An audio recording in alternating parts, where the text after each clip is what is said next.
What is up, guys? This is Tcg Sam here, and in today's video I'm coming at you guys with a discussion on the new ban list that was recently dropped. So I know a lot of people have been saying the list is bad, it doesn't do anything, and while to an extent I do agree, I do think there are some points that people were overlooking, so that's kind of what I want to go over this video. So if you like this type of content, be sure to let me know by leaving a like, comment, and subscribing, because it really helps me out and it helps keep me motivated to keep posting more videos like this. But anyways, with that being said, let's just hop straight into it. So starting off with the ban cards, it's not much to say, it's just Zodiac Barrage. I don't think this hit particularly matters because it was an unsearchable one of anyways.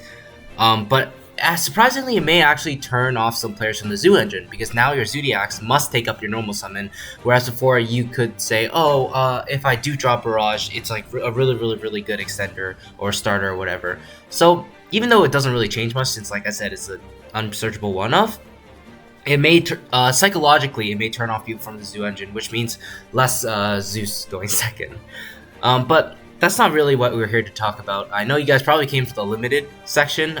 This is what I think, obviously, as Konami intended, I would assume, would have the biggest impact. So, starting off with Tenki.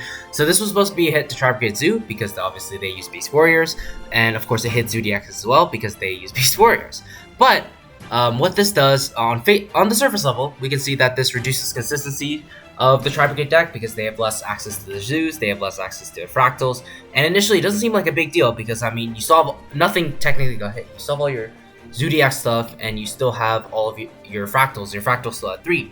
But, however, I believe that this will ultimately change the way Tri-Brigade players build their deck, and I think that some may go back to Rescue Cat for more consistency because there's a less chance of opening Fractal as a one-card combo. Like, for example, Rescue Cat is a one-card combo, so people may switch off the Zeus to go to the Rescue Cat combo, especially because, like I said before, Barrage is now banned, so now Zeus must take up their normal summon. So if they don't open Rat specifically, and like I said, Tenki's at 1, so you only have 2 copies of Rat. So if you don't open Rat, you actually can't do anything with the Zeus alone going first. So I think that makes it more likely that they'll switch to Rescue Cat. And ultimately, this may cause Tri-Brigade to lose to more hand traps because, like I said, Cat is very vulnerable to hand traps.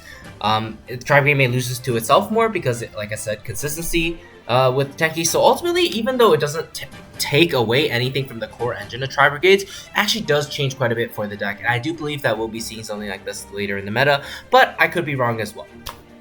Anyways, moving on to Meow Moo.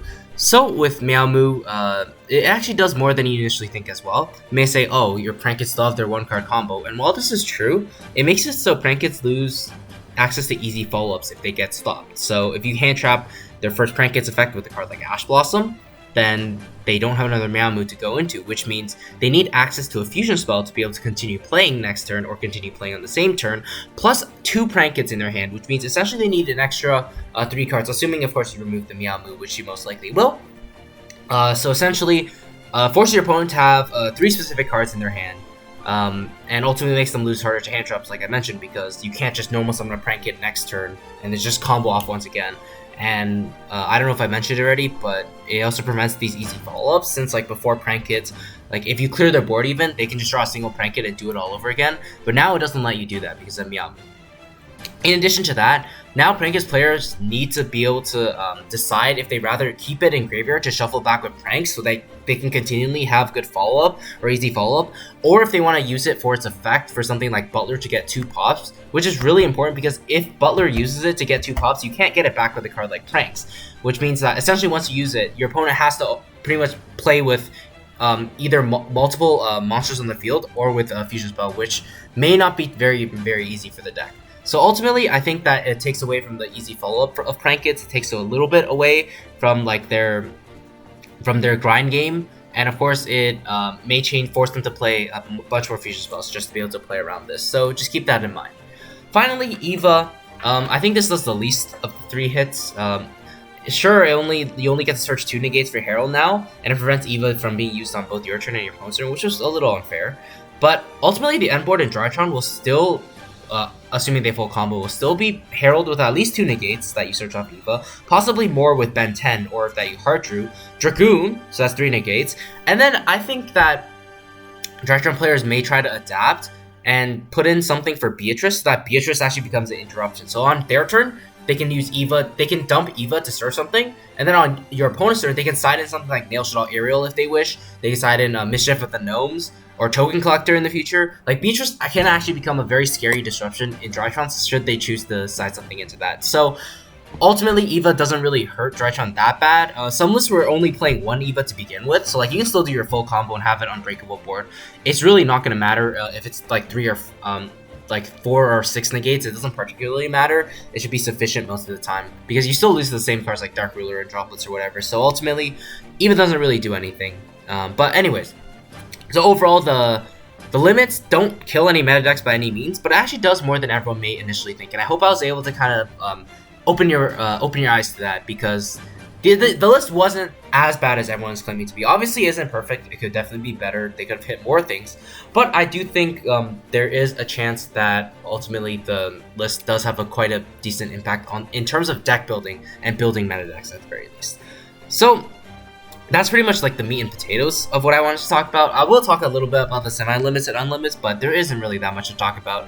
In terms of semi-limits, E-Telly is the most relevant one. It can be a really good generic extender for any level 3. So like in Phantom Knights, you have an additional free level 3 to help you make Cherubini. It also allows you to play something like the Assault package with like Psy Reflector.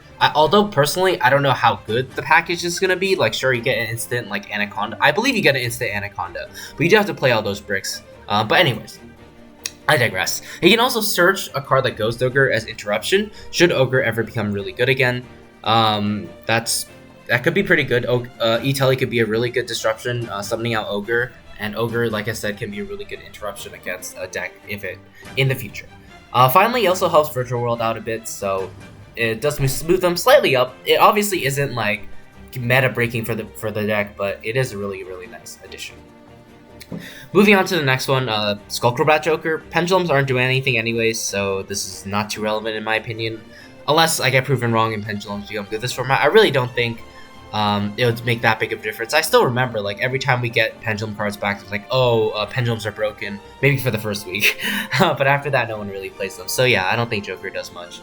Nessie actually could be a decent extender if Dangers become popular in a Link combo deck once again. So if a deck like Danger Dark World comes out again, or even just a regular combo deck, like Link combo deck, like Luna Lights or whatever, becomes popular again, the Dangers are really, really, really good cards. And Nessie is one of the best cards because it searches any of the Dangers, which is insane. So don't sleep on this in my opinion, especially if they start bringing more Dangers back. But anyways, that's it for the semi-limit. For the unlimit, Double Iris, you can just... My point with the Joker is the same, like... With Double Iris, it doesn't really matter anyways, and like I don't even think 3 matters because you would only use 2 at most. Because let's say if you open really good on your turn, you're gonna like pop it maybe on your opponent's turn, pop it as well, and you get to search the spell in the trap, and then you never need to use this effect again. So yeah, honestly, I don't think it does much. So yeah, it can come back through 3. But that's gonna do it for me, guys, today. Let me know what you guys thought of my opinions. Let me know if you agree, if you disagree.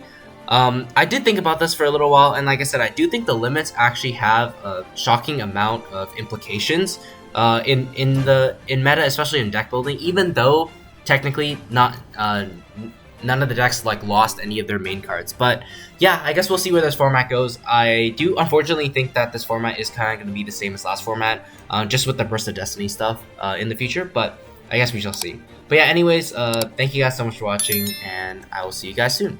Take care.